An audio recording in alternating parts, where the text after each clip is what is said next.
Que le cœur vous bénisse une fois de plus. J'espère que nous nous sentons tous heureux ce soir d'être dans la maison du Seigneur. Amen. Excusez-nous du retard. Nous sommes vraiment en retard aujourd'hui alors qu'il y a plusieurs questions qui doivent être répondues. Nous allons faire de notre mieux de répondre aux questions.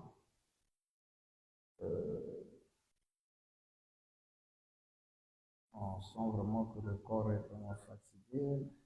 Cette journée nous a pris vraiment beaucoup d'énergie. C'était pas facile vraiment. À la grâce de Dieu, nous allons essayer de répondre aux préoccupations de Alors, j'ai 3 questions ici, comme vous voyez, sur le réseau. Et ici, j'ai 4 questions qui... Bon, la toute première, il y a des questions faciles à répondre.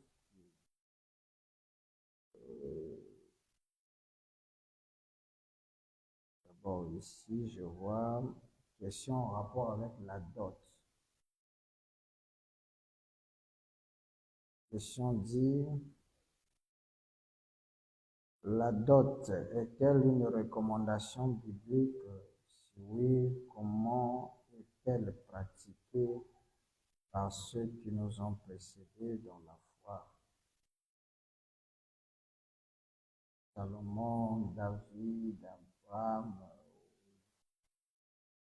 Bon, je crois que la dot, c'est vrai que c'est des questions relatives au mariage.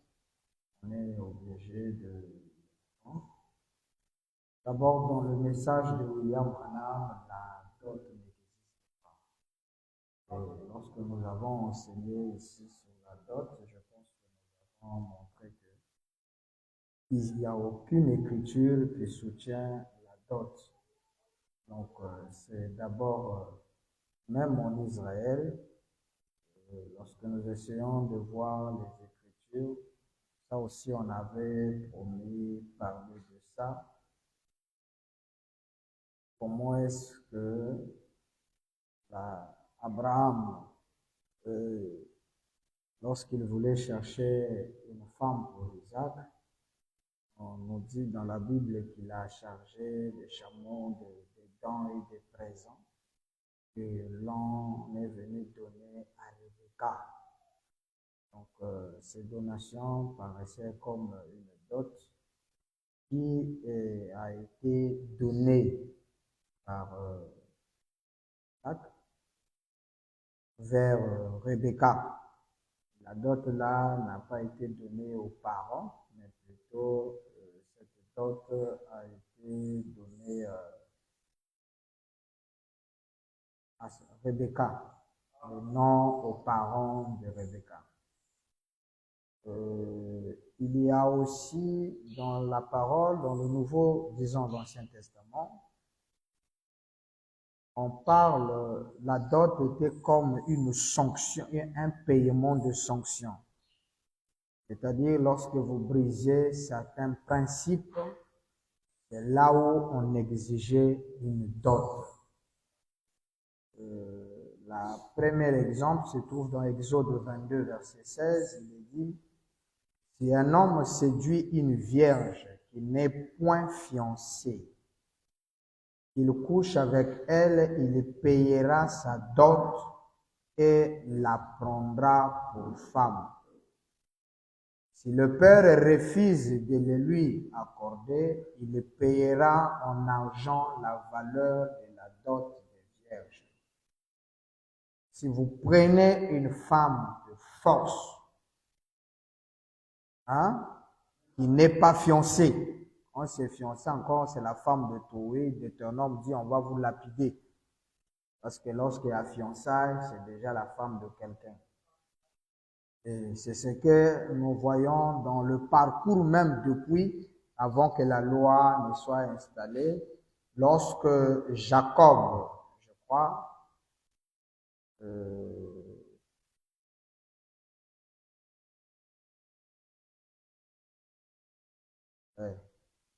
Jacob,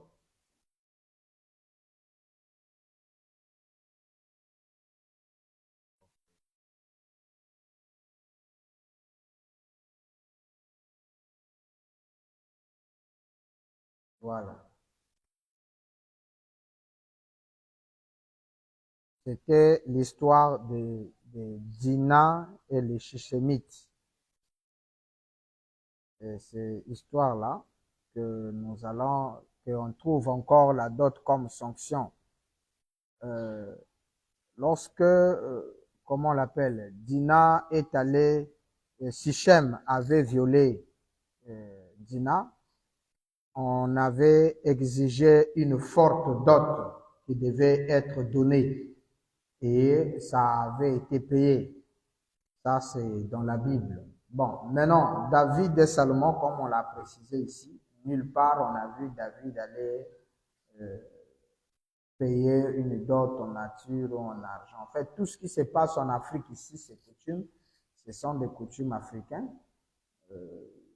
où on trouve peut-être dans d'autres cieux. Par exemple, si vous allez, on nous dit toujours qu'en Inde, c'est la femme qui paye la dot à l'homme.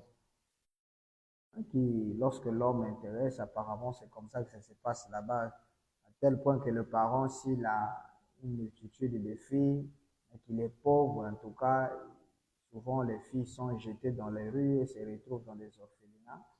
Pourquoi? Parce que la contribution de la dot d'une fille, là-bas, c'est grave. Donc, chaque contrée a sa vision à lui. Mais dans la parole, s'il faut répondre avec le message, on ne trouve pas une écriture dans le message qui soutient la dot. C'est les parents qu'on honore avec cela. Et ça aussi, ça ne devrait pas faire l'objet d'une exigence parce que ce qu'on voit chez les pasteurs aujourd'hui, c'est grave. Dernièrement, une question avait été posée à Joseph Branham sur cette problématique de dot. Joseph Branham a dit la dot n'existe pas dans le message et on ne peut pas obliger quelqu'un à donner une chose qui n'existe pas dans le message. D'où ici chez nous, les croyants d'ici, lorsque les parents sont ici, nous n'acceptons pas qu'une fille de notre église et son père exige la dot. Ici chez nous, pas. Au Cameroun, il y a le pasteur, je crois, Pin. Chez lui, là-bas aussi, que les parents soient des païens ou des croyants, là-bas, la dot, ils avaient. Il a déjà marié 3 filles comme ça sans dot. Donc, il y a beaucoup d'églises qui ont aboli ça.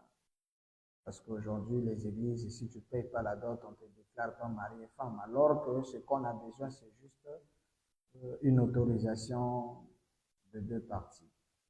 Donc, lorsque vous avez une autorisation, vous pouvez prendre votre femme. Et puis, donc, pour la dot, en tout cas, on n'a pas une écriture qui soutient la dot. Amen. Je crois qu'on peut en passer. L'autre question ici, c'est... Oui, par rapport à la première école de pensée, la première formule, est-ce que nous devons reprendre les vœux, si j'ai bien compris ici. Et après l'exposé sur la question du mariage, nous avons compris que la formule de 1963 sur la consécration que les pasteurs utilisent, surtout ceux du deuxième exode, est révolue, pour ne pas dire fausse. Alors pour nous qui sommes déjà mariés en utilisant cette formule, faudra-t-il refaire cela? Oui, Frère Branham dit, lorsque vous avez fait une chose qui n'est pas fait selon les règles, il faut refaire.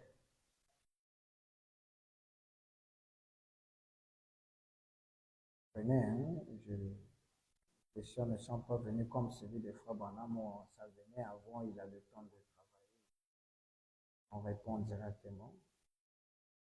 Branham donne quelque chose ici.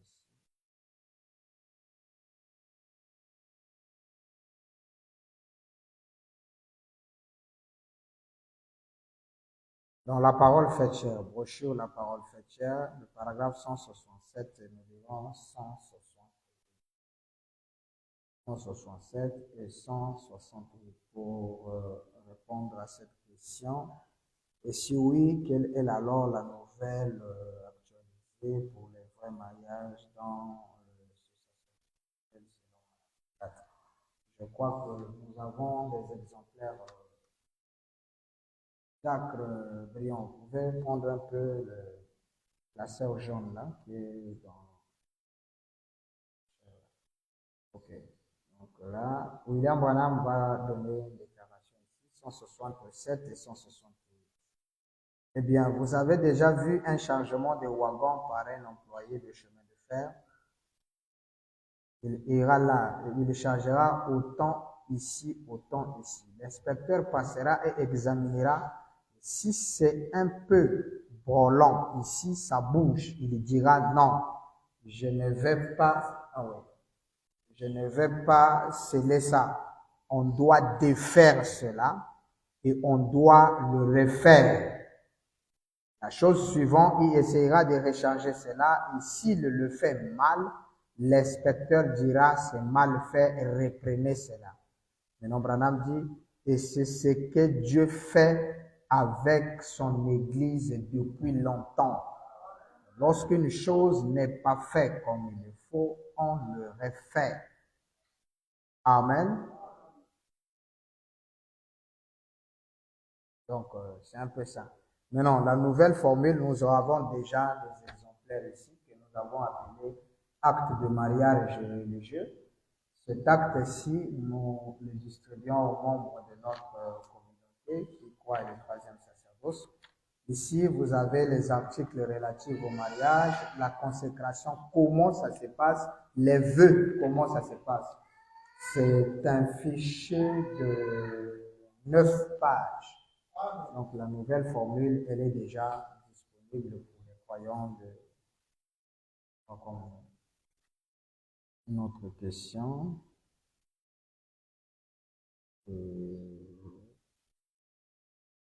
Alors, quelles sont alors les différentes étapes à parcourir pour arriver à prendre une femme de second rang, concubine selon Malachie 4? Ça, c'est une bonne question. L'autre question ici, c'est 89.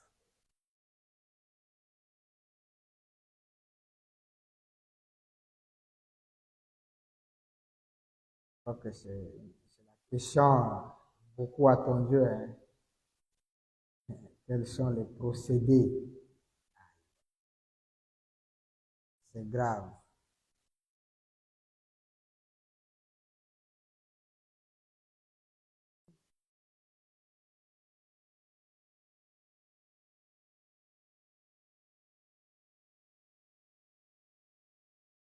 Si on a dans la brochure le choix d'une épouse, ah ok, on sait,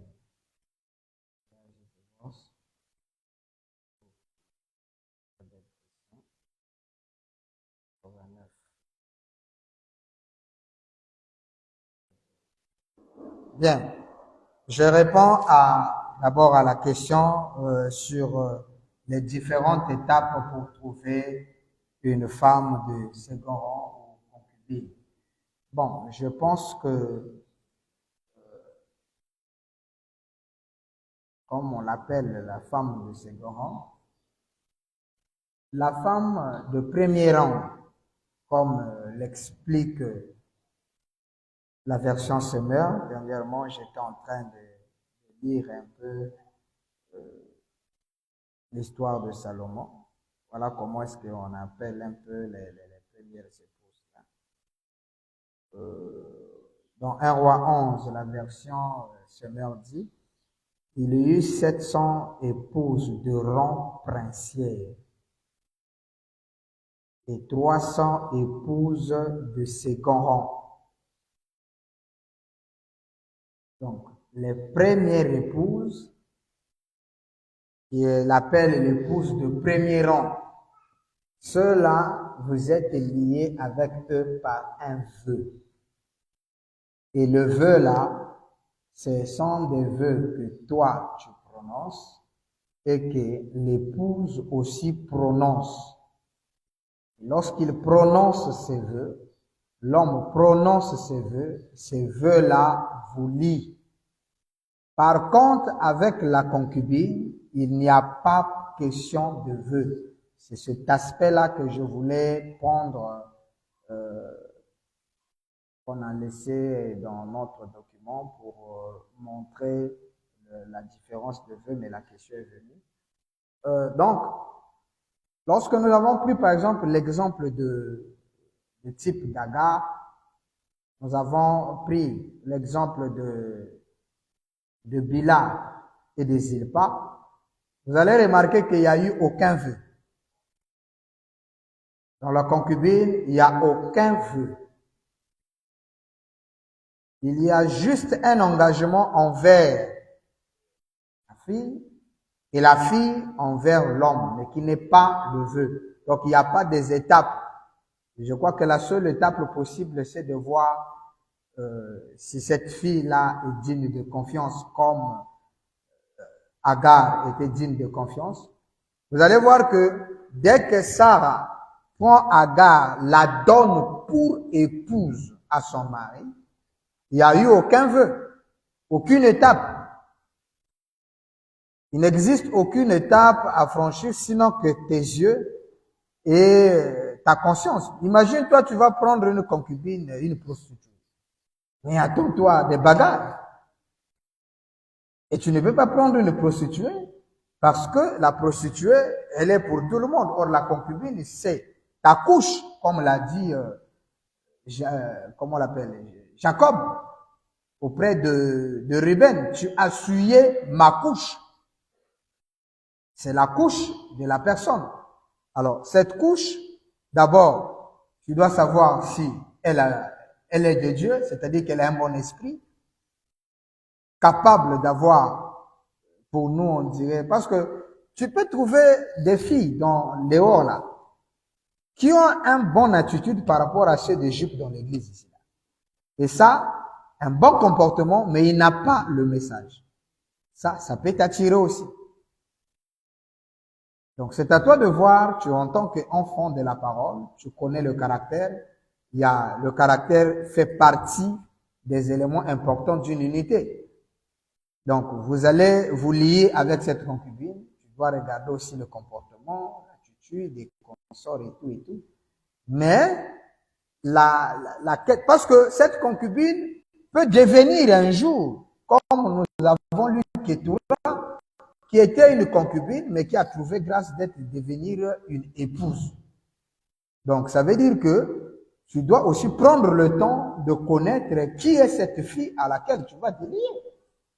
Parce que son attitude et sa façon de faire peut gagner ton cœur pour que tu scelles maintenant un vœu et qu'elle devienne une autre épouse comme l'a été Ketura.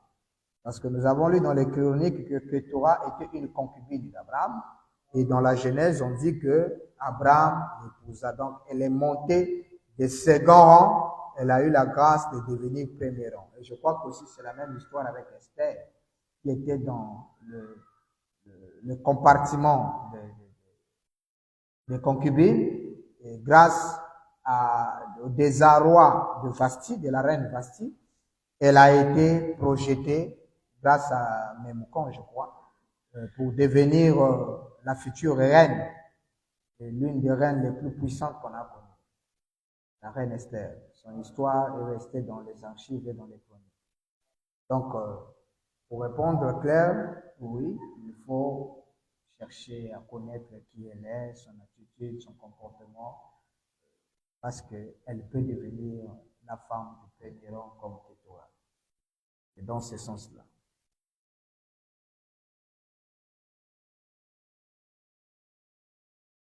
Oui, elle doit être remplie du Saint-Esprit. Bon, elle peut être remplie du Saint-Esprit, ou on ne sait pas si Agar était remplie du Saint-Esprit ou comment. Le problème, on est que si tu t'intéresses à elle, ce temps-là, mais elle n'avait pas le Saint-Esprit, mais elle a subi la grâce d'être une concubine. Donc, du coup, elle peut être une païenne qui ne prie pas dans le message, mais si elle a un bon comportement, parce qu'il faut d'abord recevoir, tu vas aller t'allier à un tchamoutubaka, tu vas commencer à te poigner en route. Il faut que tu l'expliques, tu détailles et tout, mais si tu te comportes bien, le jour à venir, le Seigneur peut faire grâce et tout.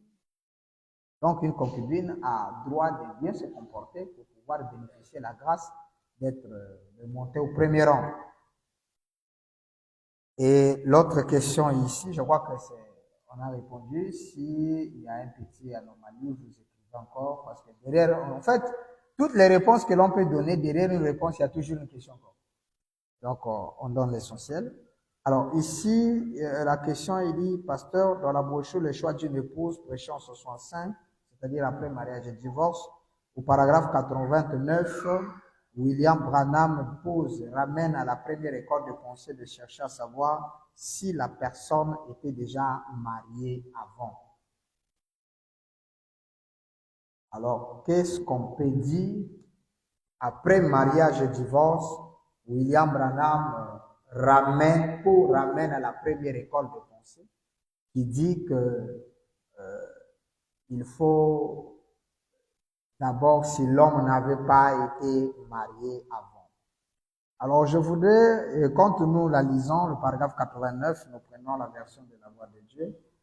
Eh bien, ce soir-là, mon frère l'a demandé, j'ai dit, s'il n'a jamais été marié auparavant, ni l'un ni l'autre, et que tout est en ordre, il a dit, bon, d'accord, je vais lui demander. J'ai ajouté, si ça va, dis-lui qu'il peut venir. Cette écriture parle de quoi? Remontons en haut cette histoire du petit frère de Branham qui vient voir son grand frère. William Branham explique qu'on remontait un peu plus haut. Merci.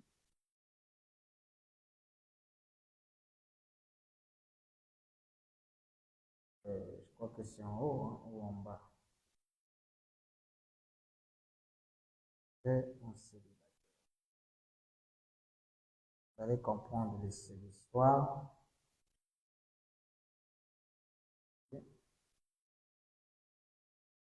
Ok. Donc, ça, c'est le 89 qu'on a lu. Maintenant, le 90. Vous suivez? Donc, le samedi suivant, ce garçon est venu. C'est toujours merveilleux pour moi de repenser à ceci.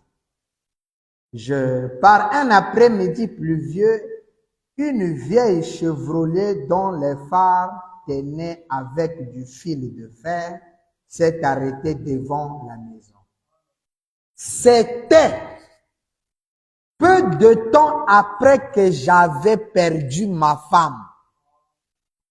Je vivais en célibataire dans 2 petites pièces et donc était là avec moi en train de les attendre. Frère Branham raconte une histoire passée quand Hope était mort. Il dit, je vivais en célibataire. C'était avant même qu'il se marie avec Hope. Il dit, Il dit lui-même, c'était peu de temps après que j'avais perdu ma femme. Donc, Frère Branham raconte une vieille histoire passée pour tirer l'attention sur le choix. En parlant du choix, il explique, regardez le choix, parce qu'il y a eu deux couples qu'il avait consacrés dans ces périodes-là. Un pauvre et un riche. Et chez les riches, il y avait des combats, des casse-têtes. Par contre, chez le pauvre, il y avait un amour sincère. Donc, cette écriture ne fait pas allusion après mariage et divorce, non. C'est une citation, une écriture où il explique l'histoire d'un événement qui s'était passé il y a longtemps quand Hope était mort. Il vivait en célibataire. C'est cette écriture que nous prenons même pour démontrer qu'un célibataire peut consacrer un mariage.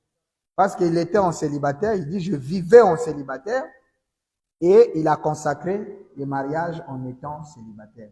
Donc cette écriture ne nous détruit pas la première école, le code de conseil, ni nous ramène. Non. Cette écriture relate l'histoire d'un fait qui s'est déroulé dans les années passées. Au contraire, dans cette bande, il nous dit, il nous conseille. Voilà maintenant le conseil qu'il nous donne.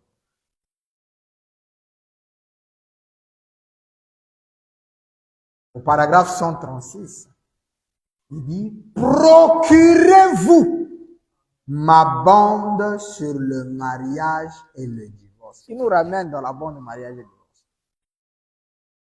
Hein? Procurez-vous de cette bande parce que c'est là où il y a la chose. Et n'oubliez pas que les questions relatives au mariage et au divorce étaient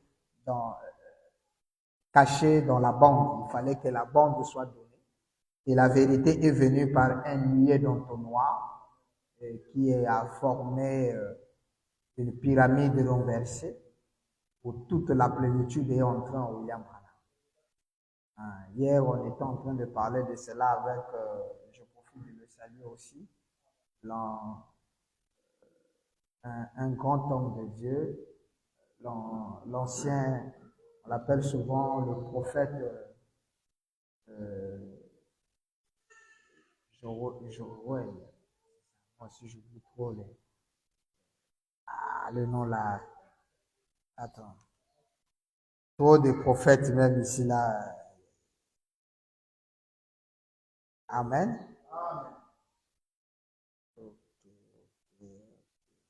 Ah, le prophète Jean-Noël. Ouais, je profite de saluer le prophète Jean-Noël. C'est un prophète, il a le ministère prophétique dans le troisième sacerdoce. Il le croit comme nous, que Dieu bénisse son âme et qu'il soit élevé à jamais. C'est un grand homme de Dieu qui m'a beaucoup apprécié nos exposés, à tel point que beaucoup de promesses ont été faites et beaucoup d'alliances ont été faites encore avec lui. Nous lui donnons notre main d'association. C'est un vétéran. Ils ont commencé ces choses-là avant nous, bien que le cours n'était pas si fort. Et lorsque il peut voir des jeunes comme nous rebondir avec ces choses, ça exalte son âme.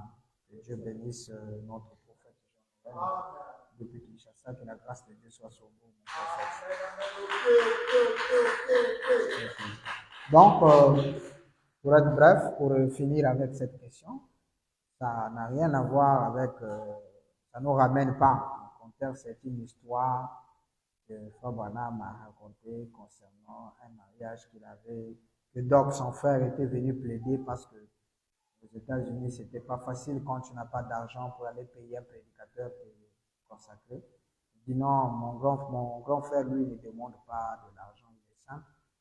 Et il dit bon, on va d'abord le voir. Voilà que Doc est venu le demander. Branham étant sous l'optique de la première école de pensée, voilà comment il lui pose ces questions-là. Et le gars va rapporter, les questions étaient positives. Et le samedi, ils sont arrivés à la maison. Branham dit, je vivais dans une maison à 2 pièces et je vivais en célibataire. Il n'avait pas de femme.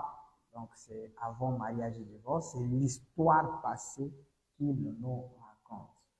Je crois que ça a été clair. Une autre question, pasteur.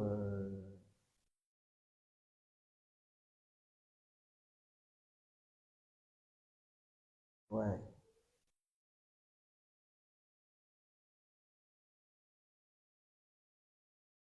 Pasteur dit,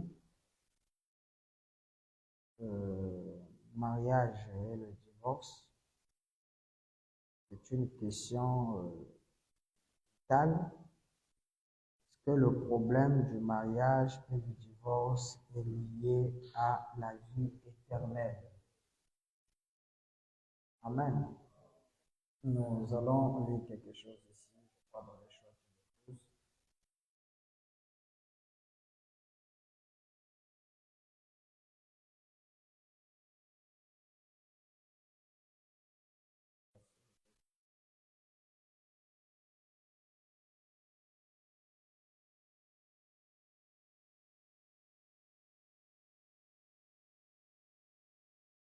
Je bonne mémoire.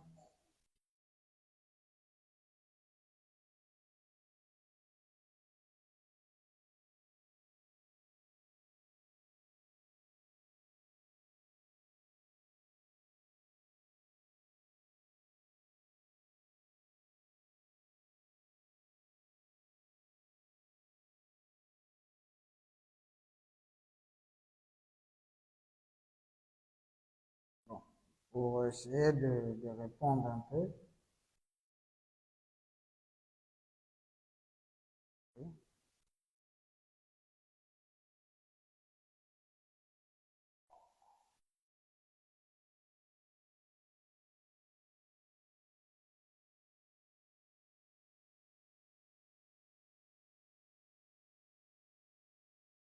Bon, pour répondre un peu à cette question sur le mariage et le divorce, est-ce que le mariage et le divorce est lié à la vie? La vie éternelle est un don gratuit donné par Dieu et nous ne sommes pas sauvés dans le temps, nous sommes sauvés dans l'éternité. Il nous a sauvés depuis avant la fondation du monde. Donc, pourquoi une question parallèle m'avait été posée un jour et nous avons répondu que au ciel là-bas, c'est pas la forme de mariage qui détermine votre salut, parce que on a les célibataires au ciel, ok? Paul était célibataire. On a les mariés au ciel, les monogames. Pierre était monogame. Et on a des polygames au ciel. Donc la vie éternelle, c'est autre chose. Et bien que la bande soit vitale, dans un autre cieux, dans un autre aspect, on peut aussi prouver que c'est important. C'est important parce que c'est quelque chose de la plus grande importance. Ça veut dire que ça joue. Ce que nous devons retenir, c'est que toute la parole de Dieu est liée à la vie. Donc je réponds en premier lieu que le ciel, la vie éternelle, la destinée éternelle ne dépend ni d'aucune forme de mariage. Parce qu'on a au ciel toutes les catégories de mariage. Mais le mariage et divorce, comme la question a été posée, c'est vital. Étant fait partie de la parole. Et la vie éternelle est liée dans la parole. Alors nous répondrons que oui, le mariage est lié à la vie éternelle parce qu'elle fait partie de la parole. Toute parole de Dieu est liée à la vie. Voilà ce qu'on peut dire. Deuxième question. Quel impact pour un couple qui ne se marie pas selon la brochure mariage et divorce? Je crois qu'ils doivent répondre comme on vient de le signifier ici, avec la citation que nous avons lue sur la première question qui disait, pour ceux qui étaient déjà mariés dans la ligne de la première école de pensée, que doivent-ils faire? Mais c'est un nouveau sacerdoce que vous rentrez, c'est un nouveau chapitre. Comme lorsque nous avons cru le troisième exode, on a tout changé. Baptême au nom de Branham, l'adoration au nom de Branham, tous les cantiques au nom de Branham. Parce que nous avons compris la révélation. Lorsque Dieu vous révèle une chose, marchez selon cette révélation. Et pour les couples qui ne sont pas mariés selon mariage et divorce, c'est-à-dire qui n'ont pas les vœux établis selon la nouvelle constitution du mariage, ils doivent reprendre le vœu. Voilà pourquoi nous avons établi ces documents qui leur permettra de reprendre leurs vœux selon l'ordre du mariage et divorce. Parce que l'ordre du mariage et divorce interdit ou efface l'optique qui dit jusqu'à ce que ta femme meure, tu n'as plus le droit de te remarier. Si tu as été consacré comme ça, c'est pas un bon mariage. Parce que le mariage et divorce nous enseigne que l'homme peut. Alors, sur ce, il faut reprendre le mariage. Il faut le faire selon les règles de l'art. Amen. Question 3.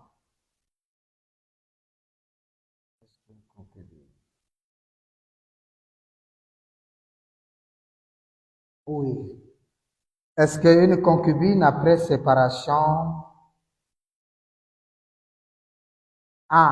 peut être la concubine d'une nouvelle personne, un nouveau frère? Bon, je pense que après une séparation, c'est difficile que cette sœur-là puisse accepter encore d'être une concubine.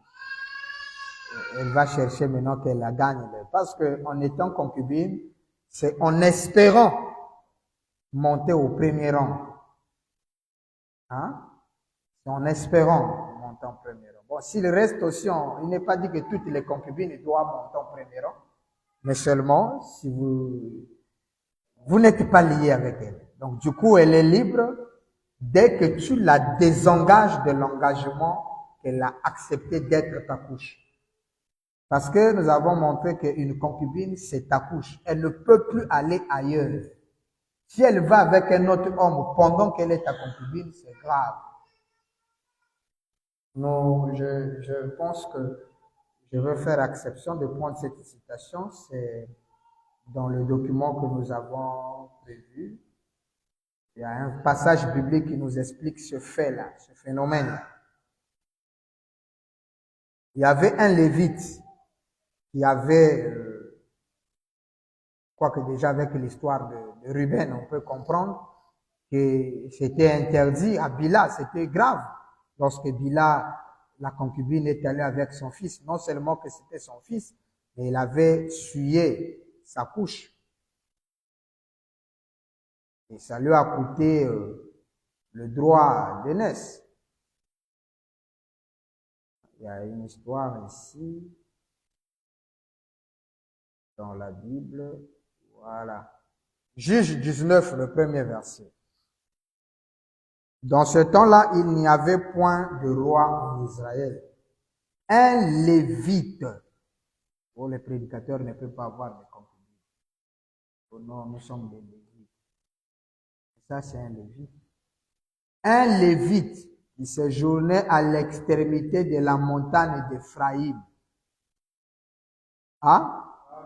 Il séjournait où? Il n'était pas chez lui. C'est comme le pasteur Bill qui se retrouve à Kinshasa, à l'extrémité du Congo-Brazzaville, du fleuve. La Bible dit, prie pour sa concubine, une femme de Bethléem de Juda. Hein? Il était à l'extrémité. Et il dit, bon, qu'est-ce qu'il fait? Il prend une concubine. Lévite, faut noter ça, hein? Un prédicateur, un lévite ne peut pas avoir. Il prie pour concubine, pas pour épouse. Il prie pour concubine une fille, une femme de Bethléem de Juda. Pendant qu'il était en train de séjourner, c'était pas chez lui. Donc il avait laissé un chez lui. Mais comme il était à l'extérieur, le pasteur Bill qui se retrouve à Mbandaka ou bien au Côte d'Ivoire, à Kinshasa, il n'a pas une sœur là-bas. Ma femme n'est pas là pour répondre à mes attentes. Donc du coup, qu'est-ce que je fais? Je trouve une concubine. Et le lévite là, trouva une concubine. Au verset 2, sa concubine lui fit infidèle. Sa concubine lui fit quoi? Et elle le quitta pour aller dans la maison de son père à Bethléem de Juda, où elle resta à l'espace de 4 mois. Elle était pour elle partie, elle s'est sentie infidèle, et quand le mari a découvert cette infidélité, la femme a fui. Elle est repartie chez ses parents. Et cette fille-là a été maudite d'une manière que les Benjamites l'avaient, tout un écurie de Benjamites l'avait violée, violentée, et le monsieur contre la femme, parce qu'il était allé réclamer sa femme. Maintenant, en route, ils ont croisé les Benjamites. Les Benjamites ont violenté cette femme-là. Et lorsqu'ils sont arrivés, le monsieur avait tué cette femme. Il a partagé les morceaux, il a partagé la femme-là en 12 morceaux. Et les 12 morceaux, il envoya aux 11 morceaux, aux 11 tribus d'Israël. Lorsqu'il envoya ces 11 morceaux, il dit, regardez ce que Benjamin a fait. Et toutes les tribus, ils se sont levés contre Benjamin. Ils ont voulu décimer la tribu de Benjamin. On les a massacrés à mort. Ils ont vengé leurs frères. Parce qu'ils avaient touché à la concubine de Dieu. Donc, une concubine, si tu la libères, maintenant, heureusement que le monsieur était réparti, l'a recherché. Si elle n'avait pas recherché, elle était libre d'épouser notre femme. C'est comme lorsque nous avons parlé de la concubine de guerre. Après avoir, si vous pensez qu'elle ne peut plus être à votre côté, vous la libérez, elle est libre de faire ce qu'elle peut faire. Mais non, si la sœur accepte d'être, dès que tu la libères de ton engagement, elle n'est plus liée sur toi, elle n'est plus sous ta juridiction, elle peut prendre n'importe quel frère si elle veut encore être concubine.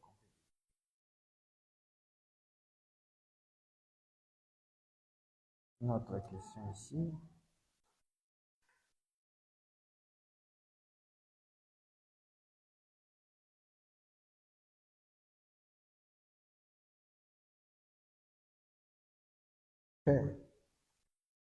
Grave ici. Est-ce qu'il est permis de prendre 2 sœurs, le même père et même mère, dans le 3e sacerdoce?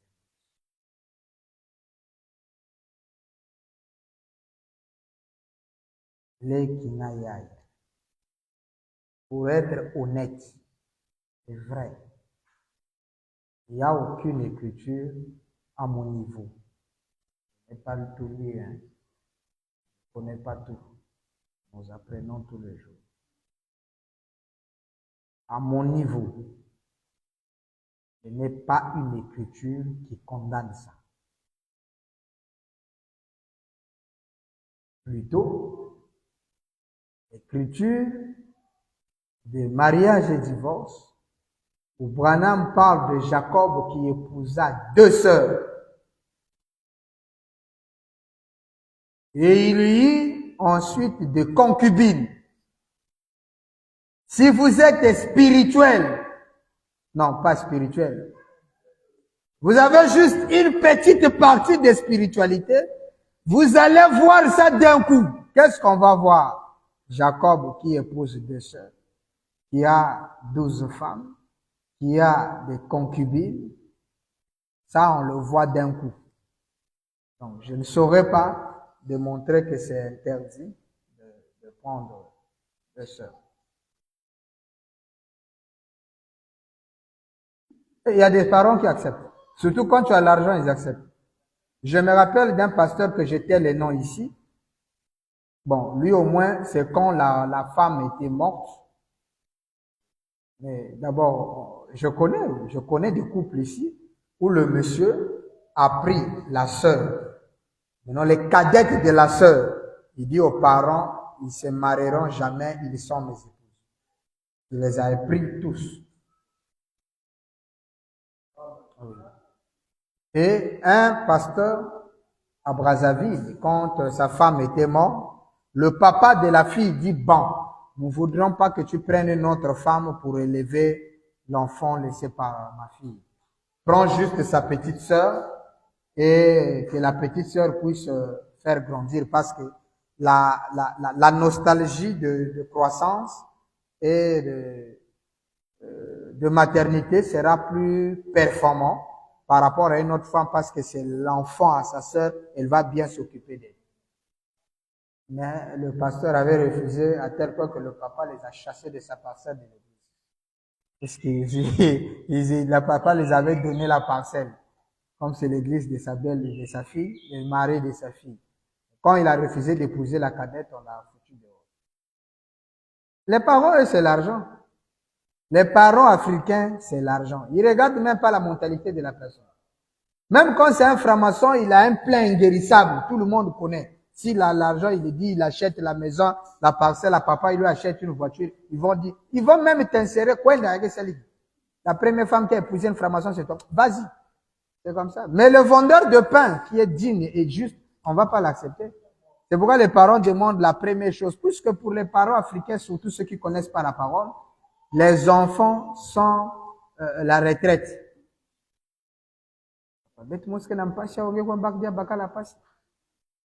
C'est ça. Donc, ils pensent que le mariage, c'est ça. Quand il y a ça, là, l'argent, c'est le pouvoir. Même la femme du papa, là, tu peux le prendre. Mais l'argent, c'est le pouvoir d'achat. Avec l'argent, tu peux acheter même ta belle-mère. Tu dis à papa, papa, il faut que ta femme vienne chez moi. Oh, mais comment? 10 millions, bah, 50 millions. Toi, fais ta vie, va à Dubaï. C'est fini. Et à Dubaï, là-bas, tu lui prévois 2 belles arabes, là-bas. C'est fini, il va oublier la belle-mère. Donc, jusqu'à présent, je n'ai pas une écriture qui interdit d'épouser 2 sœurs. Seulement, l'écriture qui montre que Jacob l'a fait. Et si nous avons le brin de spiritualité, on va voir ça. Il y a un frère ici. Mais si ta grande sœur dit, prends ma petite sœur, tu vas faire quoi? Tu te donnes ta petite sœur? Ou bien? C'est une grâce.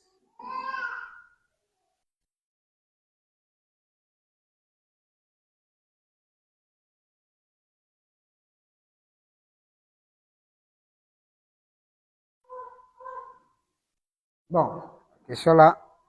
La concubine n'a pas de vœux. Et elle est citée en tant que femme,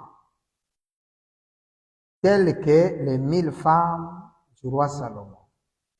Mais le message place une sœur en tant que femme d'un homme si elle a un vœu avec le monsieur. Ah, ok. La concubine, c'est comme nous venons de essayer, c'est la même question qui est répétée. Nous venons de montrer que la concubine est liée par un engagement du fait d'accepter le monsieur. Lorsque Zilpa est donné, ou Bila est donné à Jacob, et que Zilpa accepte de partager, d'aller partager sa couche. C'est pourquoi il est dit, lorsqu'il lui donna pour femme, une concubine est considérée comme une femme ayant un engagement d'acceptation. Le fait qu'elle accepte ce monsieur, c'est un lien qui les maintient ensemble avec le monsieur jusqu'à libération. C'est comme ça qu'est une concubine. Et pourquoi lorsque le message arrive, Frère Branham dit les 1000 femmes de Salomon, c'était des épouses de second rang. Elles ne pouvaient pas aller dans d'autres messieurs, ils étaient liés par un engagement en acceptant d'être la couche de Salomon. Pourquoi Salomon les a mis dans les temps royal? Ils avaient les appartements différents de celles de reine. C'est pourquoi vous voyez que dans un roi, on les scinde en disant 700 princesses pour femmes de premier rang et 300. Comment on a pu les connaître les 300? C'est parce qu'ils avaient tout un compartiment. Donc, dès que ils s'intéressaient à une femme, et qu'il la prenait pour concubine, elle est mise dans les lots des concubines. Ça, c'est en dehors de ce qu'il faisait dehors, là, qu'on ne connaît pas. Ce qu'on sait, c'est que les 300 ont été considérés par William Branham comme étant des époux parce que c'est sa couche. Et lorsque nous avons lu l'histoire d'Agar, Branham dit le fait que Sarah donna pour femme, voilà la phrase, pour femme Agar auprès d'Abraham, ceci lia Agar a un engagement envers. Mais nulle part Abraham a fait un engagement envers eux. Oh, je te promets, je fais ceci. Et je pense que Bila était surprise lorsque la frappe de Jacob est arrivée.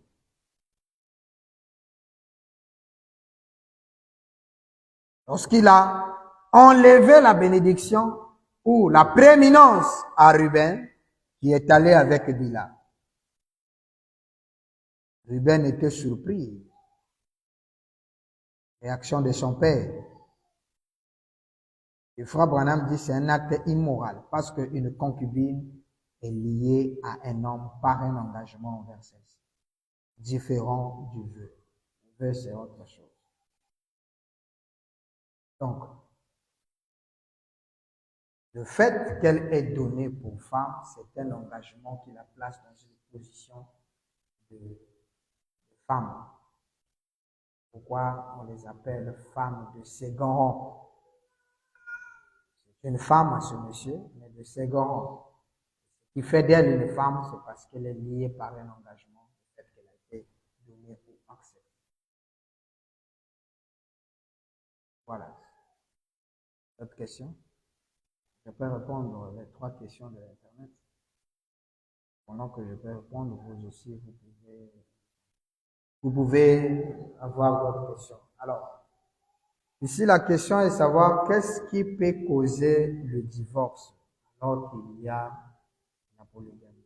Est-ce que, est-ce que dans un foyer polygamique, là où il y a la polygamie, est-ce que le divorce a droit d'être? Ou encore, qu'est-ce qui peut occasionner un divorce alors qu'il y a déjà la polygamie?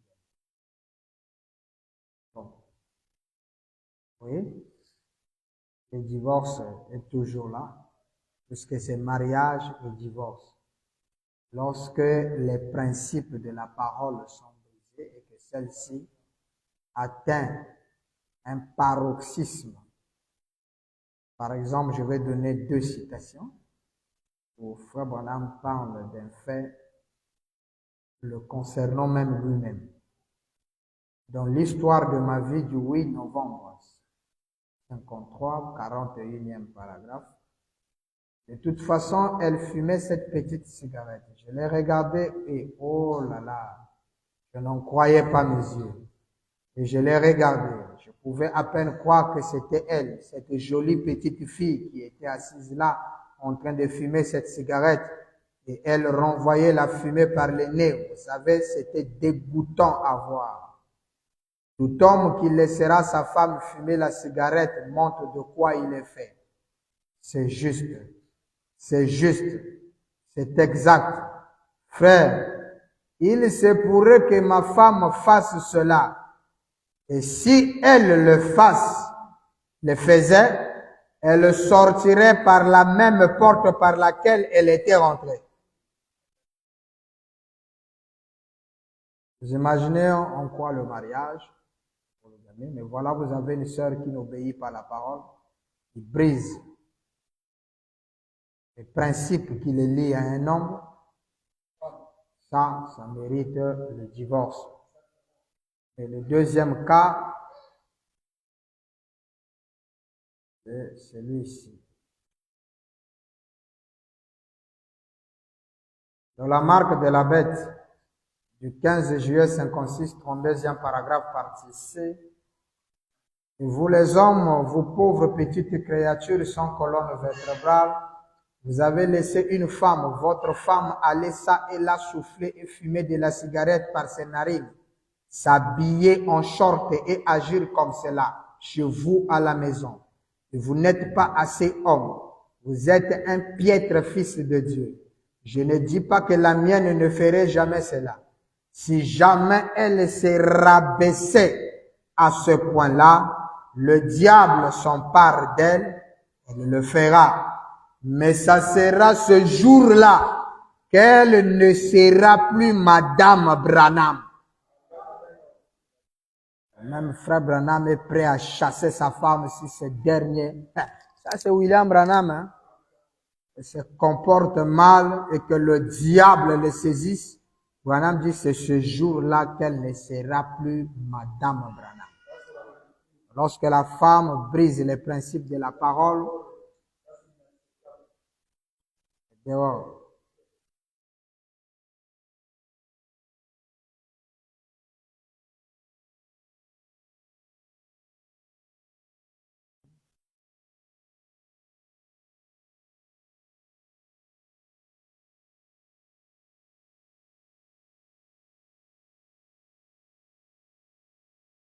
Ouais, la gestion polygamique pour une concubine. Est-ce que la gestion polygamique s'applique-t-il à l'épouse de second rang comme celle du premier rang, puisqu'elle n'a pas de vœux? Je relis la question bien, cher pasteur. Une concubine n'est pas liée par un vœu au mari.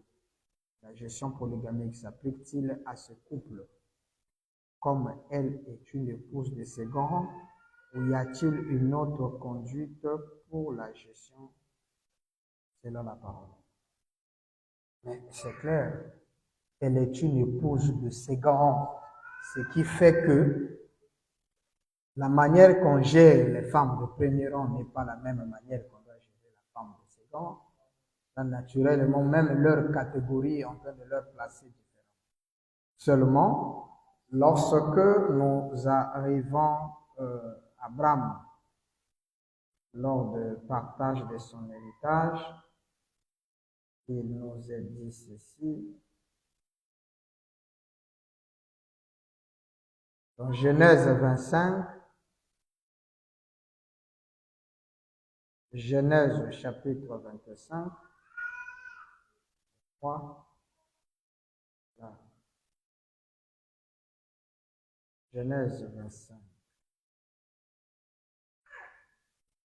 verset 5.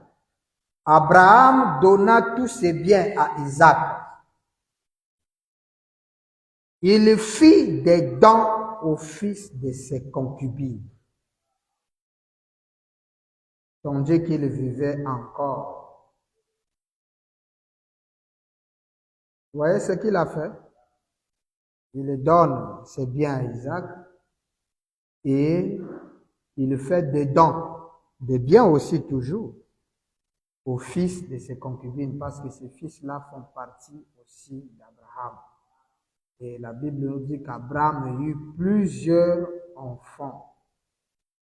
Il y a eu beaucoup d'enfants. Chaque enfant a bénéficié d'une grâce exceptionnelle. Donc, si une concubine tombe enceinte, l'enfant là est comparable aux enfants de la première femme, de la femme, comment on appelle, de la femme de premier rang, puisque le sang vient du mâle.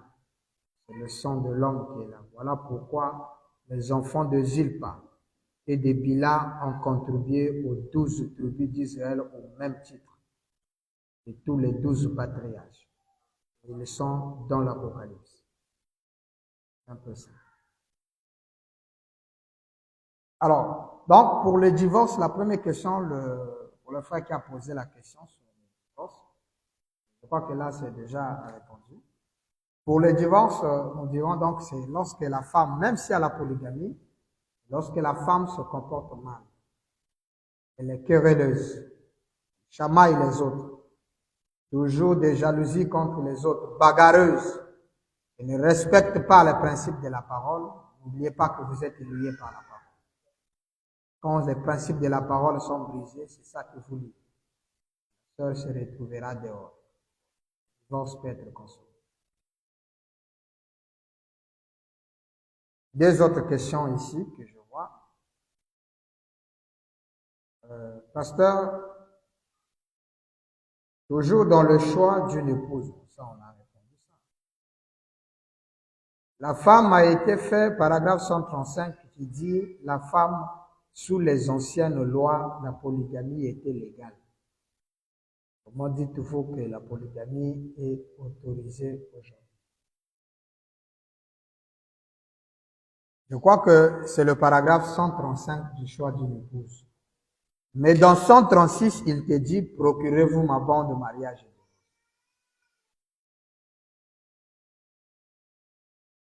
Et nous avons expliqué ça.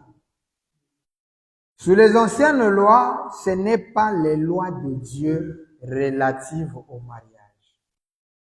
Parce que les premières lois de Dieu relatives au mariage, c'est la première alliance, c'est un et une. Un et une est la première loi, c'est que vous l'appellerez une monogamie, bien que c'était une monogamie insexuelle.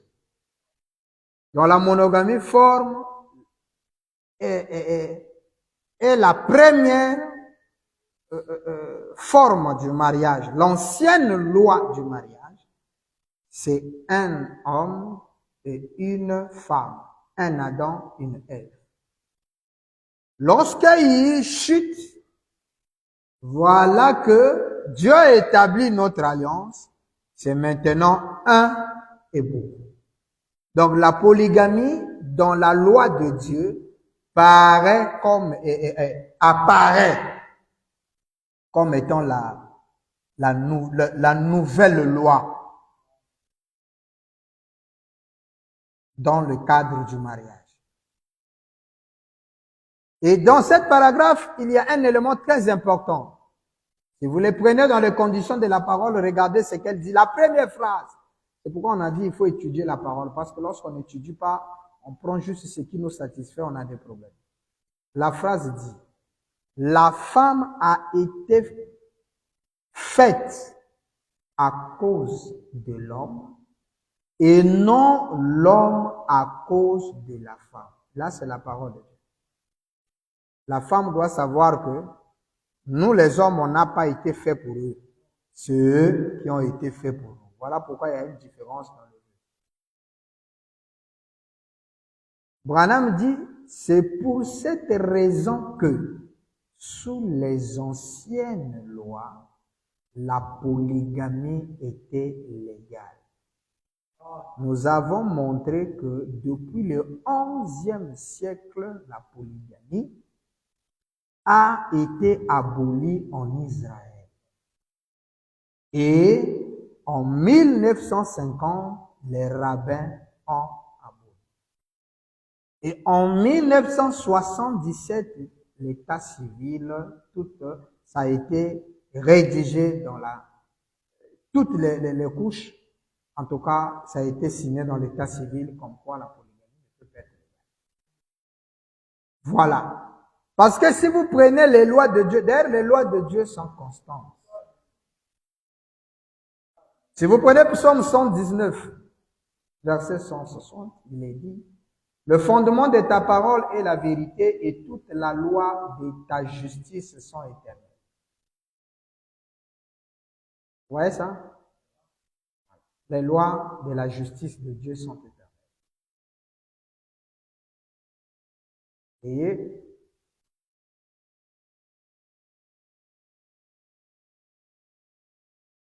il y a, dans la brochure, vous devez naître de nouveau.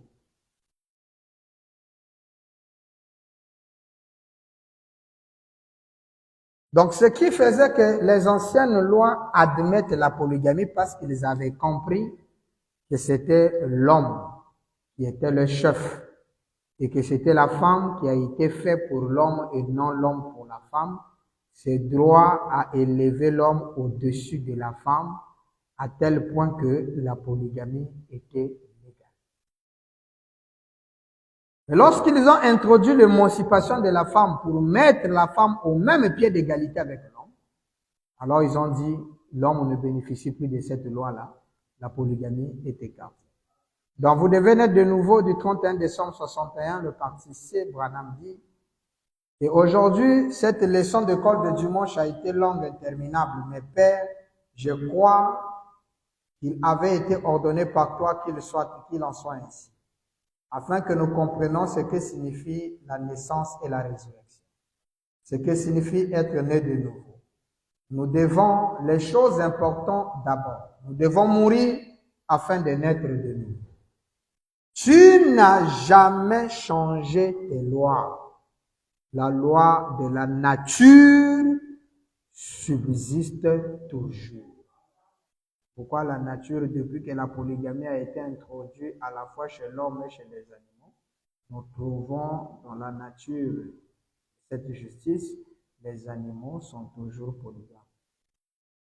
Tant que la polygamie existe dans la nature, l'homme aussi s'est lié ensemble. Parce que lorsque ça a été débloqué, c'est entré chez les hommes et chez les animaux en même temps. Amen. Donc vous devez faire la différence entre les lois de Dieu et les lois des hommes.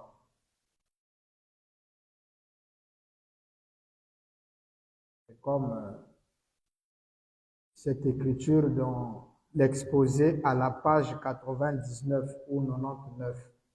Il est dit, oh, je sais qu'en donnant la réponse à une question, une autre question peut se poser. Aussi, les gens me demandent-ils, si Ève est tombée de cette façon, qu'a fait Adam?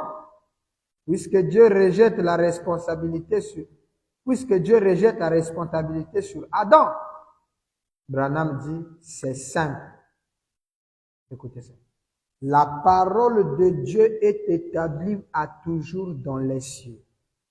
Avant que la moindre particule de poussière de toile soit formée, cette parole entrecrochait la loi de Dieu, existait exactement telle qu'elle est écrite dans nos Bibles. Hein? Or, la parole nous enseigne que si une femme quitte son mari et qu'elle va avec un autre homme, elle est une femme adultère. Elle n'est plus mariée. Vous écoutez ça, par exemple? Un cas de divorce encore. Ça. Quand une femme mariée va avec, elle n'est plus mariée. La même minute, elle n'est plus mariée à cet homme. Et le mari ne doit pas la reprendre. Branham dit, cette parole était tout aussi vraie en Éden qu'elle l'était quand Moïse l'a écrit dans la loi. La parole ne peut pas changer. Et là, l'erreur d'Adam, c'est qu'en descendant, Branham dit, Adam a repris Ève alors qu'il ne devait pas prendre Ève. Il savait exactement ce qu'il faisait, mais il a quand même fait. Elle était une partie de lui, et lui était prêt à endosser sur lui la responsabilité à elle. Il ne voulait pas la laisser tomber. Alors Ève a conçu de lui. Il savait qu'elle concevrait. Il savait exactement ce qui allait arriver à la race humaine. Et il a livré la race humaine au péché pour avoir Ève. Voilà pourquoi Dieu donne la responsabilité à Adam. Il fallait qu'Adam abandonne Ève. Dieu pouvait susciter une autre Ève, comme c'était dans le plan. Voilà.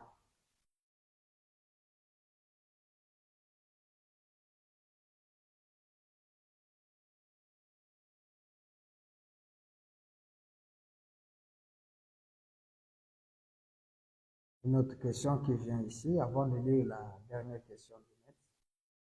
Une femme doit aimer son mari à 100%, tandis qu'il ne l'appartient pas. Je ne comprends pas la question.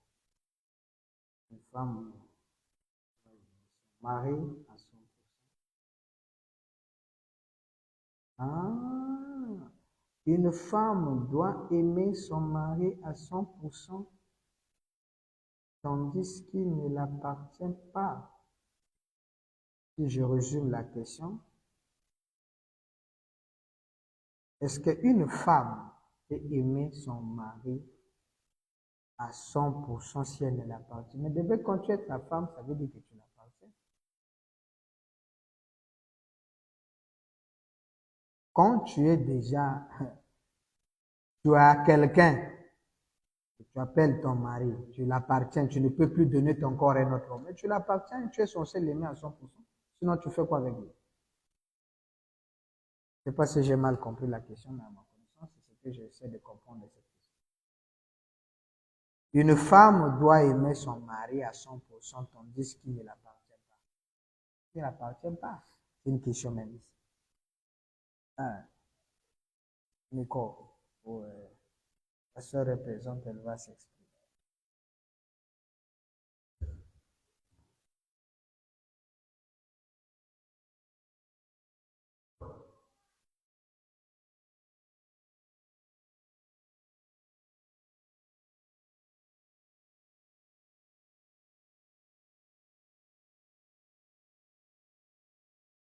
Le mari.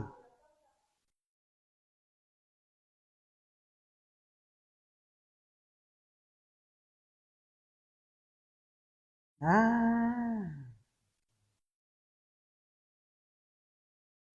je vois la question. Alors, je crois que la citation vient de le dire dans les choix d'une épouse. C'est la femme qui a été faite pour l'homme et non l'homme pour la femme.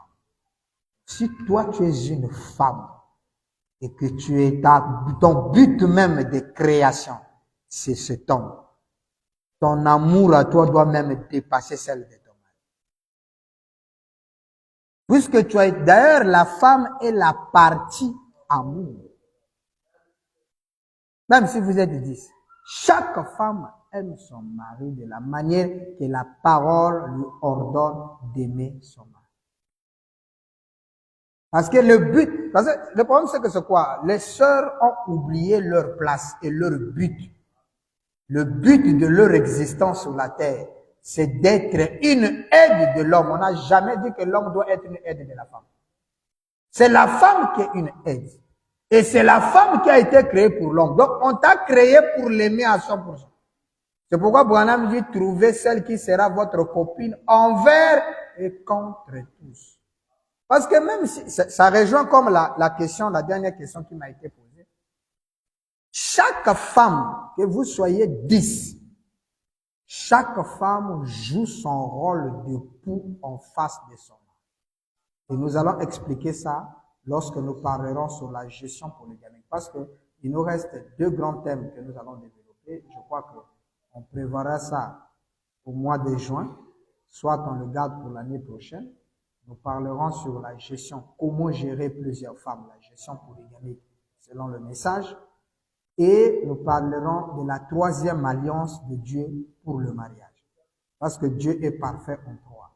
On a parlé de la première alliance avec sans le sexe, qui était une forme de monogamie. Et il y a eu la 2e alliance par laquelle nous vivons, l'alliance de un et de beaucoup. Et il y existe aussi une 3e alliance. Nous traiterons ça les jours à venir et la gestion polygamique. Comment gérer plusieurs femmes. Chaque femme est liée à un devoir. Chaque femme a un vœu avec l'homme. Chaque femme a un engagement envers l'homme. Donc c'est un peu ça. Même si vous êtes seul, tu ne peux pas aimer à 80%, non. Mais tu risques de perdre ta place. Tu seras bouté dehors. Toi, la femme, tu es censé aimer parce que tu es la partie amour.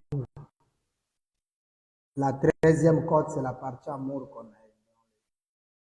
Dans un couple, la femme doit plus aimer que l'homme. C'est ça qui amènera la femme même dans une soumission et s'inquiéter. Quand la femme n'aime pas trop l'homme, c'est là que vous aurez des problèmes dans le couple. Le mari parle, la femme s'enflamme et tout ça là. Elle n'a même pas souci le mari, chérie, est-ce que tu fais revenu du voyage? Est-ce que ça va? L'accueil, la gestion, tout cela. C'est lorsque vous aimez plus que ce genre de choses arrivent dans la vie. Quand c'est un frère qui aime trop sa femme, et sa femme lui-même, c'est un danger, c'est un inféminé. C'est la femme qui doit plus aimer l'homme. Ah, moi, ma femme, la frère, je n'ai pas besoin même de la polygamie. Quoi. Elle est trop jolie. Ah, moi, pour elle, je vais mourir. Ah. Frère Branham dit, sans elle, je ne peux pas vivre. C'est une expression. Il a dit ça chez Hop, non? Est-ce qu'il est mort quand Hop est mort? Toi, le jour que ta femme, c'est toi-même qui seras le premier à dire, venez dire les derniers mots. Ah, chérie, comme tu es parti, va dans la paix, mais tu as dit sans elle, tu ne peux pas vivre. Comment tu vis, elle est morte? Un peu ça. Alors, donc la troisième question c'est, pasteur, comment prônez-vous la polygamie dans le Nouveau Testament? Les gens aussi ne suivent pas bien. Alors que l'Écriture nous dit, dans le Nouveau Testament, l'homme quittera son père et sa mère, s'attachera à sa femme. Il donne le passage Marc 10, 6. La Bible dit, mais au commencement de la création, Dieu fit l'homme et la femme. C'est pourquoi l'homme quittera son père et sa mère, s'attachera à sa femme, les deux deviendront une seule chair. Ainsi, ils ne sont plus deux, mais ils sont une seule chair. Il donne un deuxième verset, Éphésiens 5, 31. C'est pourquoi l'homme quittera son père et sa mère, s'attachera à sa femme, et les deux deviendront une chair. Pasteur, on a dit sa femme, pas ses femmes. Comment expliquer? Ah, grave.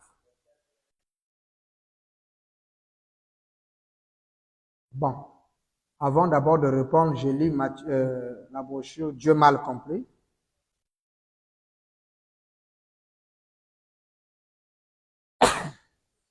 Excusez.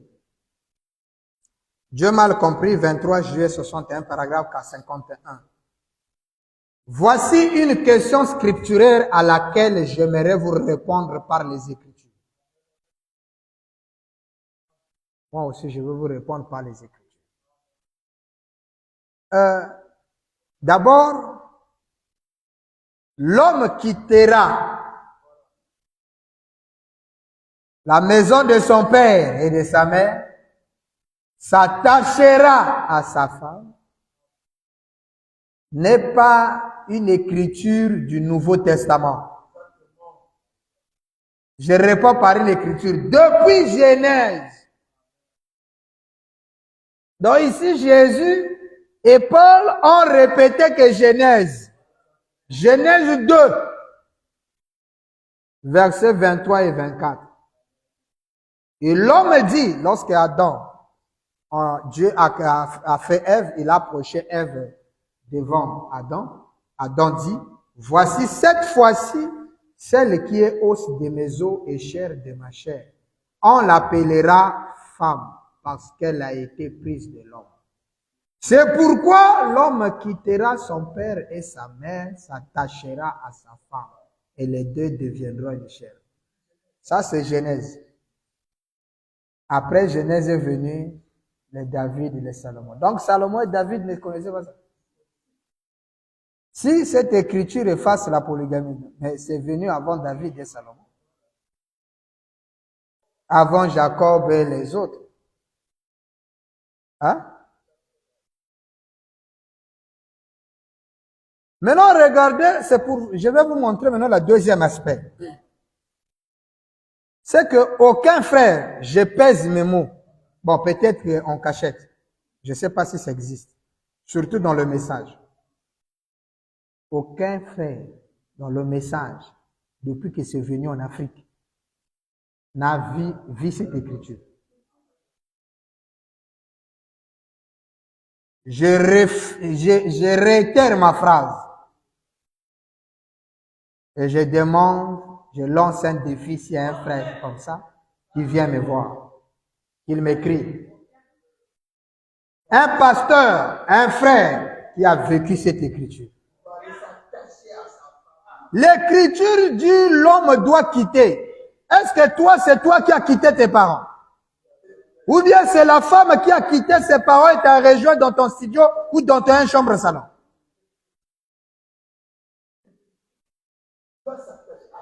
Mais avant de comprendre la Bible, lisons au moins l'historique. Dans le lexique de la Bible, il est dit ceci. Vérifiez ça.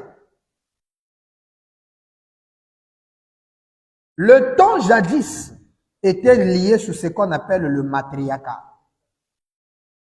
Dans la loi matriarcale en Israël ou au Moyen-Orient, c'est pourquoi vous voyez même dans l'Apocalypse, on dit son épouse est elle-même préparée. La maison de la noce familiale, c'est la femme qui a prêté ça.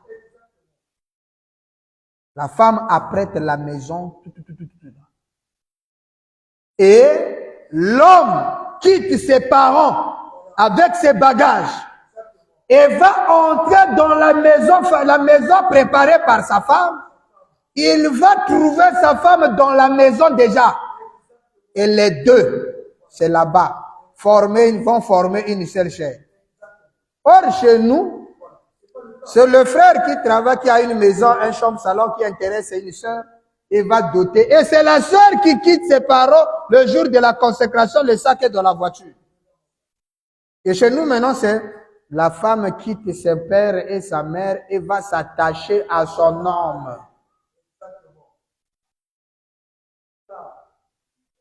Bon, ce n'était pas le cas. C'est pourquoi vous allez voir que même le nom des enfants, c'était la femme qui donnait en Israël. Abraham l'explique dans Pourquoi la petite Bethléem, que les mères juives, c'est eux qui donnaient les noms aux enfants. Parce qu'il avait cette charge-là de tout gérer. Elle préparait le foyer nuptial. Or, aujourd'hui, tout le monde, c'est ma femme qui m'a rejoint dans ma maison. Hein? Donc, ce que on appelle communément chez nous au Congo, ici, là, le dieu Congo, Mario.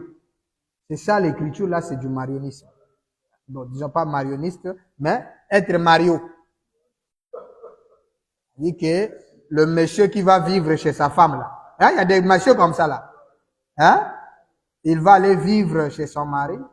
C'est, je crois, l'ancien Franco qui a chanté ça. Mario Kende Nayo na Lembio. Donc il en avait marre. C'est un homme que tu entretiens. Le matin, tu dois lui laisser l'argent de popote. Il va aller jouer aux dames. L'après-midi, madame arrive. Ah, chérie, tu es venu? Bon, je fais un repas là, tout ça là. Il a quitté ses parents avec son sac. Il est venu d'entrer chez sa mère. Il y a des femmes comme ça aujourd'hui qui ont beaucoup d'argent. Il y a des femmes célibataires, mais elles louent chez une maison. C'est comme vivait notre sœur. Toi, tu devais faire ça comme ça. Tu quittes ta maison pour venir vivre dans la maison. C'est ça l'écriture. L'homme quitte chez ses parents. Et tu viens te rentrer dans la maison là. Tu vas venir vivre tes écritures. Est-ce que tu vas vivre la parole?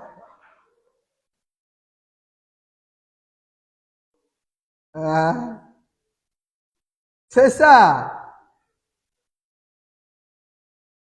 Mais chez nous, c'est les femmes qui quittent et vont rejoindre le mari. Parfois, le mari est encore dans la maison familiale, à la parcelle laissée par papa. Il y a un chambre-salon, c'est là où il vit. Et la femme, alors qu'il doit quitter les parents. Mais la maison où les parents les avaient laissés, c'est là où il vit. Et la femme qui l'épouse va quitter là-bas. Je connais même un pasteur qui vit sur la parcelle familiale laissée par son père.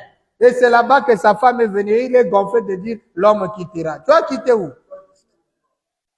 C'est là la parcelle là que vous avez grandi, c'est la parcelle. Tu as juste modifié les chambres, les studios même de tes frères qui sont compris, ils ont sorti à les louer. Toi, tu as modifié les chambres, c'est devenu une maison, tu as embelli.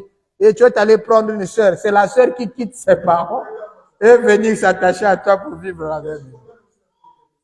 Voilà un gars qui veut dire qu'il a vécu cette vie. Seuls les mariés peuvent vivre cette vie. Maintenant, troisième aspect. Lorsqu'on dit ça, vous aimez les adjectifs possessifs. Dans la parole de Dieu, il faut faire attention avec la grammaire. La grammaire, lorsque ça arrive dans le domaine divin, elle prend des connotations bizarres. Hein? Mais prenons notre patriarche Lévite qui avait 2 femmes. Elkana. Écoutez ça. 1 Samuel 1, verset 4. Le jour où Elkana offrait son sacrifice, il donna des portions à Pénina, sa femme. Vous connaissez l'histoire, non? 1 Samuel 1, le premier verset dit que Elkana avait 2 femmes. Écoutez ça. Obligé de le relire. 1 Samuel 1, verset 1. 1 Samuel. Il y avait un homme de Ramathaïm, Tchophim, de la montagne d'Ephraïm, nommé Elkana, fils de Jeroham, fils de Léou, fils de Tohu, fils de Tchoup, fils de Phratiel. Il avait 2 femmes, dont l'une s'appelait Anne et l'autre Pénina. Pénina avait des enfants, mais Anne n'en avait point. Au verset 4, le jour où Elkana offrait son sacrifice, il donnait des portions à Pénina, sa femme. Il a combien de femmes? Il appelle Pénina qui? Et tous les fils et toutes les filles qu'ils avaient d'elle. Vous écoutez ça? Au verset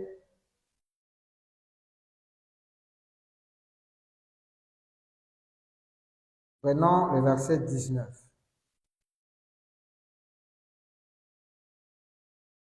Au verset 19, il est dit, ils se levèrent de bon matin. Pénina est appelé qui? Ok. Et après s'être prosternés devant l'Éternel, ils se retournèrent et vinrent dans la maison à Rama. Elkana connut Anne, sa femme. Pénina est appelée, Anne est appelée, si avec Clarisse, elle est appelée Sophie, Ambroisine, Rebecca, Aline. Donc les 1000 femmes de Elkana, chacune d'elles est... Sa femme ne veut pas dire que tu ne peux plus avoir d'autres femmes. Hein? Vous écoutez ça? C'est le pluriel dans le singulier. Hein? Donc même si elles sont 1000, les 1000 là, c'est ma femme, c'est sa femme. Mariage et divorce. 238.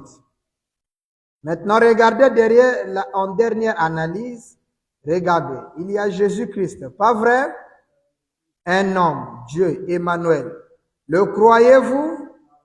L'Assemblée dit Amen. Mais sa femme, la femme de Jésus-Christ, est formée de beaucoup de membres, des milliers et des milliers. Pas vrai? Sa femme, l'épouse, l'église. C'est combien de personnes? Des milliers. Mais ils sont appelés sa femme. Donc sa femme ne veut pas dire seulement une seule personne. 240. Reprenons, voilà. 240 et 241. Maintenant, dans l'acte sexuel, vous voyez, les écoles ont confondu 2 choses là. Par conséquent, on ne peut pas faire ça. Il faut se rapporter à la vérité sur le sujet au commencement. Et à la fin, il y aura un Seigneur et son épouse sera formée de beaucoup de membres, virgule, au singulier. Là où on dit que Dieu est un polygame. Voilà, Jésus-Christ lui-même, il est polygame. Toi, tu ne fais pas la polygamie. Hein? Son épouse est formée de beaucoup de membres au singulier. Donc, les deux femmes de Elkana étaient sa femme. Les 1000 femmes de Salomon étaient sa femme. Les 500 femmes de David étaient sa femme. Donc, même si la polygamie ne disconvient pas le mystère de sa femme. Je crois que la question a été répondue. Mais ça a été tellement clair que Frère Branham dit la question ne se pose même pas. C'est d'un coup qu'on voit ça. Mais si ces questions ont été données, c'est pour parfois l'intérêt de nos amis qui nous suivent de partout à travers le monde.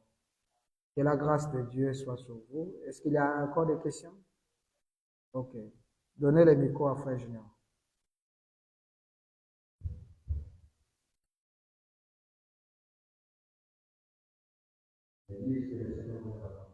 Ah. Merci que vous l'ayez dit.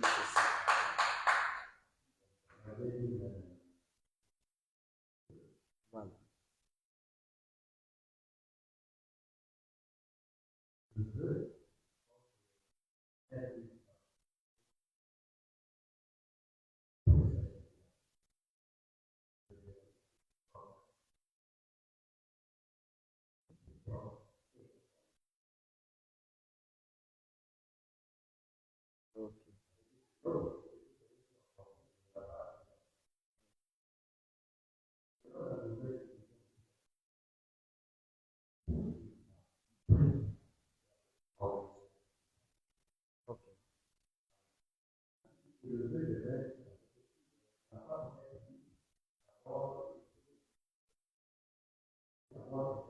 Ok.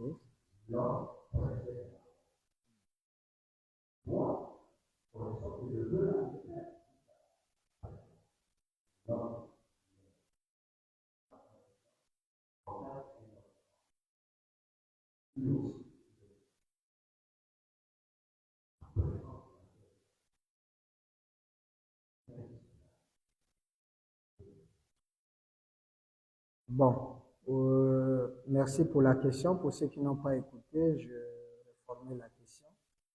Lorsque vous êtes lié avec une femme et que le vœu c'est jusqu'à ce que la mort vous libère, en fait, dans ta question, tu as donné même ta réponse.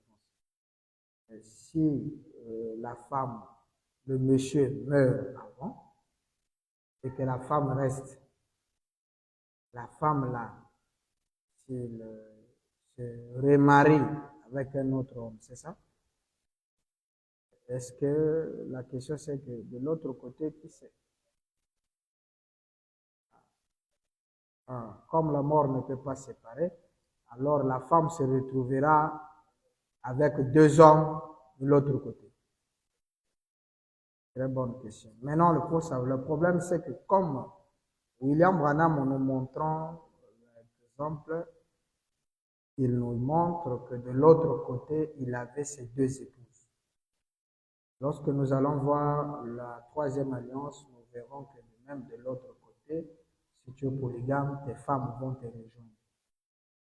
Maintenant, lorsque vous avez une révélation, lorsque Frère Branham dit même pas la mort peut vous libérer, ça signifie que puisque la femme n'a qu'un seul homme, parmi les deux, c'est lui qui était destiné, c'est lui dont la mort ne peut jamais séparer. C'est celui-là qui sera son compagne de vie de l'autre côté. Parce qu'avec la première, tu peux dire que c'est le premier, parfois c'est pas le premier, c'était celui-là, le deuxième. Lorsque la sœur contacte le deuxième mariage, si le vrai, parce qu'aucun homme ni aucune femme, on dit seulement qu'on a la révélation comme quoi c'est ta femme. Mais celui qui a le dernier mot, si c'est ta femme, c'est Dieu. Parce que dernièrement, on a parlé de l'histoire d'un couple ministre qui s'était marié.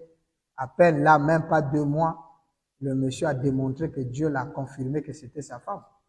Et la femme aussi a prouvé, mais même pas 2 mois, ils ont eu divorce. Aujourd'hui, là, ils sont que de poissons. Le mari dit, même si on me donne tout le Congo, je ne peux plus reprendre ma femme. À ce moment-là, voyez que c'est difficile de prouver que c'était lui qui a été destiné, que la mort ne peut pas diviser. L'homme prévu pour cette épouse sera manifesté ce jour. Et nous allons plus le démontrer avec plus d'éléments et des Écritures lorsque nous parlerons de la troisième alliance du mariage, parce qu'elle est près de l'autre côté. Là, nous parlerons aussi de la fin de la polygamie.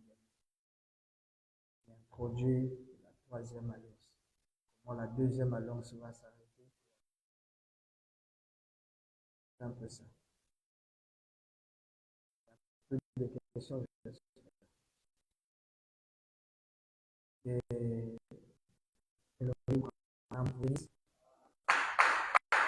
Merci pour la confiance. Nous allons nous retrouver le mercredi. Si Dieu nous donne de la force, nous parlerons. Si nous sommes toujours faibles, nous allons mettre la bonne